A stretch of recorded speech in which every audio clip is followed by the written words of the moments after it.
Rahu and Ketu, aka the North Node and the South Node, the houses that they occupy in our chart, they sever these areas of life. So what does this mean? This means that there are psychological influences that Rahu and Ketu impose on us.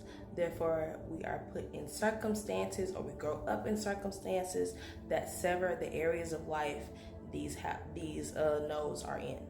And through that, there can be overcompensation, hyperfixation, huge detachment. And as I said, these are psychological influences.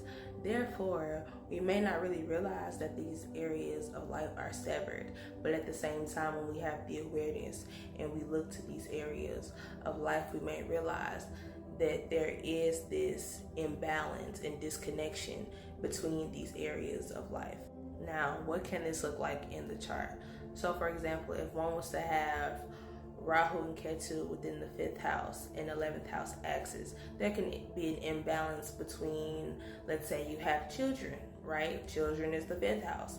But let's also say that you have a lack of community. So therefore you have children with no village, right? Disconnection between the areas of life. All right, Rahu and Ketu within the 1st house and 7th house axis, the axis of self in relationships, right? So there could be this energy of lacking friendships, lacking, once again, in community, right? Hyper independence. There's a huge emphasis on maybe being a loner or just being super independent in life, right? So it can manifest in many different ways because it does depend on the wholeness of your chart. Now, Rahu and Ketu in general, they are an axis that need to be balanced, right? So therefore you don't want to lean into one more than the other.